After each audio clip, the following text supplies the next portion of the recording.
to start this one off. Okay. Okay. Asking, why can't you take over DCEU? I'm not going to touch that one. But I'm going to let someone else go, but I'm going to come back. Okay. So I think the last adaptation of an existing work that you did was Killing Joke, or That sounds right. Yep. so was there any were there any lessons learned and sort of applied to this adaptation where you decided what to add, what to subtract, visual elements to keep, whereas that you would then marry with your own artistic sensibilities? It wasn't that we learned anything from Killing Joke, and just the two properties are just really, really different, except for the fact that both of them were originally a 64-page graphic novel that we had to expand into a full-length feature, but we expanded them in different ways. Okay. Gotham by Gaslight, we, instead of adding like a whole separate story to it, we kind of just took the whole thing and stretched it out. Okay. In rereading the original comic, one of the things we realized is that it's structured like a mystery, but there's really only one person who could possibly be the villain, the Jack the Ripper character. It's like the minute he walks on stage, you kind of go, oh, we know who Jack the Ripper is. So we thought it's really good in a mystery to have multiple suspects. So that was one thing that it enabled us to do, was to expand the cast to kind of misdirect the audience several times, hopefully, into who actually Jack the Ripper turns out to be. So that was a big plus. Also, Mike Carlin from DC Comics, who back in the day was the executive editor of the Elseworlds line. He made a good point. He said, back in the day, the original Gotham by Gaslight was the first Elseworlds comic, and after that became like a whole genre within DC Comics. One of the tropes that they came up with was trying to come up with new ways of using each of the characters' supporting casts. So we thought, that's actually a really good idea. So that's one thing they didn't really do much in Gotham by Gaslight, so except that they had Commissioner Gordon in it. But so we thought, okay, well, yeah. So if we have Commissioner Gordon and Harvey Bullock and Harvey Dent and Selena Kyle all in this universe, what kind of parts would they play? So that kind of it gave us a good hook to expand the cast and flesh out the story. So that was kind of what we did with this one. And then go ahead. I think I've asked you this question a few times in the past, but can you talk a little bit about what's your process for streamlining these books? Because some of these books are really huge, but somehow you manage to get them down into a nice, condensed 1 hour and 10-minute movie, but it feels like you told the complete story. Like, I can never really tell what's been good, thank you. taken out. Well, this particular movie was the opposite. This one, we started with a shorter comic, which we had to expand. But you're right. Usually, we do have to take a big, expansive story and squeeze it down into a small space. Sometimes we're better at it than others. It helped, for instance, on doing the Dark Knight movies, where we knew that we had 2 whole movies to put that entire story in. We couldn't have done it otherwise.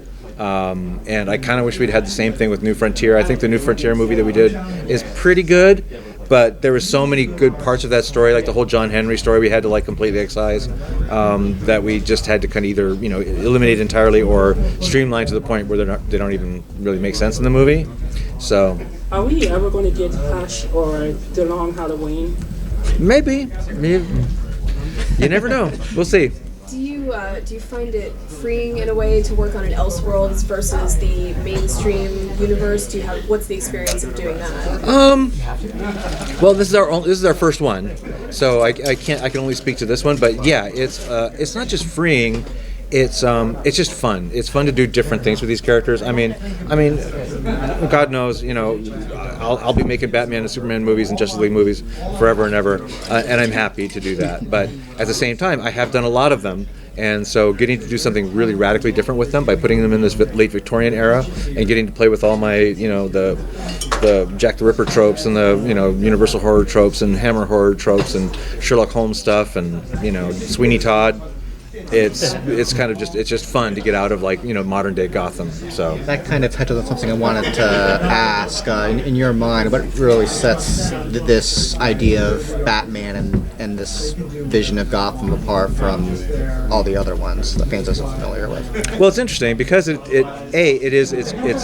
in that Victorian setting, which is great. He doesn't rely on computerized gadgets. He doesn't rely on computers. He's got to do good old-fashioned detective legwork. Also, strangely enough, we found that when we were writing it, that the Bruce Wayne character, strangely enough, in this world seems more.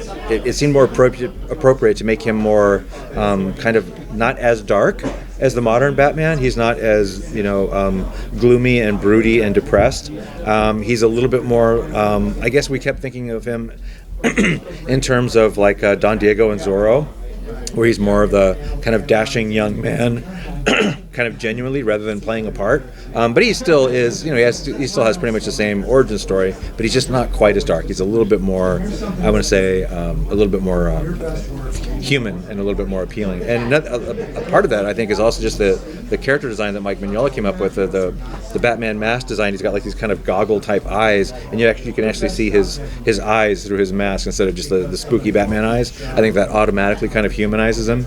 So we just kind of ran with that. So. From a producer standpoint, what specifically, can you give us a specific example of what you were able to do on this one? Because it was an Elseworlds title that you weren't able to do or wouldn't have thought of doing? Well, I mean, pretty much it's the stuff I've talked about already. The fact that it's not modern day, and the fact that it's a murder mystery, and it's kind of a horrible murder mystery. So there was that. And kind of, again, like I mentioned, I kind of touched on before, reimagining characters like Selena Kyle and, Harvey Bullock and Harvey Dent, and Hugo Strange is in this movie as well. So each of those characters, putting them in this world, kind of gave us an idea of different venues that we could put them in. So it's not just like Selena Kyle. It's like Selena Kyle she's an actress. So there's a whole theater aspect to the story that it didn't have before. And then Hugo Strange he's an alienist, or which we know nowadays is a psychiatrist. So there's a whole that made sense to like bring in a whole Arkham Asylum portion to the story. So and again it's because it's in a Victorian world.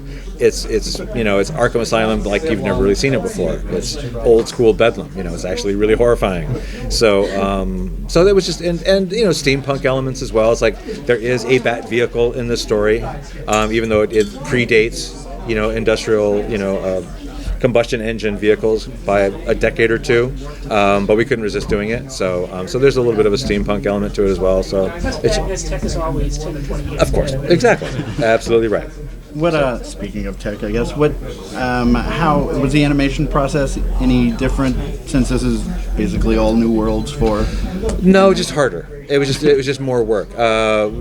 We have the luxury on some of the other movies that we've worked on of being able to reuse stock characters and stock backgrounds from other movies, just because we have to, because of the shortened time frame that we have to make these movies.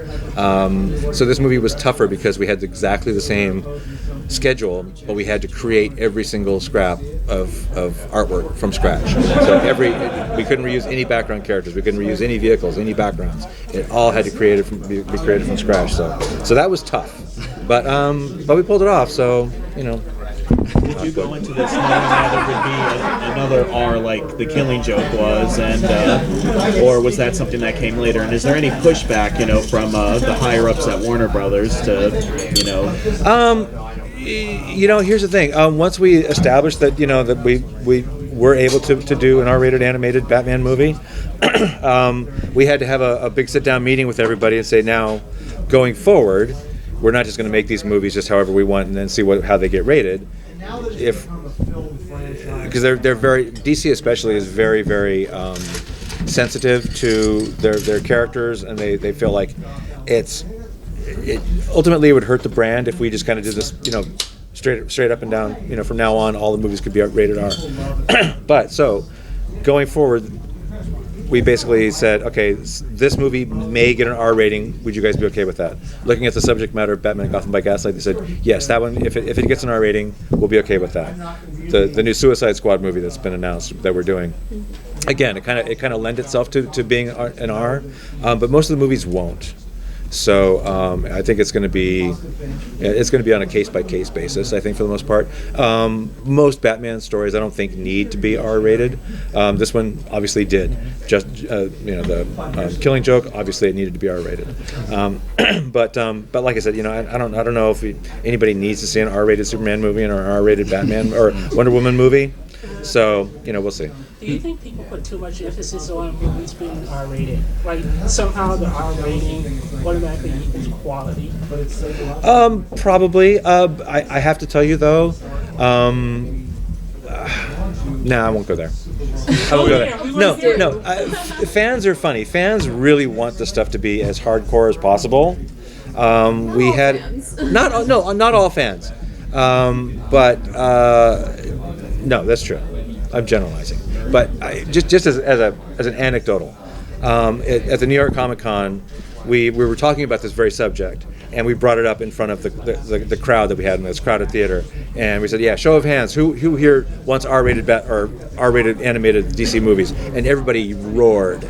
It was like the whole place was like shaking. It was just like, okay, yeah, they really want it, but it's like, yeah, it doesn't mean they're going to get it. But if you say Superman versus Batman, perhaps the reaction would be slightly different. Good point. I Good kind of hope point. it would, Touche. So I don't want to they see might. R-rated They Superman. might. I don't see a point in that. seems like you've gone through almost through the entire canon of DC, all the sort of the touchstone stories, and Last question. told a lot more original works. Mm-hmm. Is there anything left? Anything on your bucket list that you'd like Oh, there's to do? tons. There's tons. I mean, yes. I mean, not even just. I mean, DC Comics has got a rich history. I mean, and it's not just Superman, Batman, and Wonder Woman, even Justice League characters. I mean, there's other genres in DC Comics that I would love to get into eventually as well, that aren't necessarily seen as obvious, home runs. Pitching a Batman or a Justice League movie is easy compared to saying, oh, I want to do a, Jonah Hex movie or a Creature Commandos movie or whatever. It's not going to happen.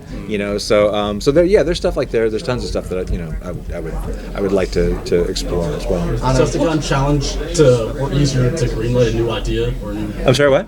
Has it gotten easier to greenlight a new movie for you throughout the years, or is it still challenging? It's always challenging. Because things change all the time. On a related point, is there anything you can tell us about Gods and Monsters?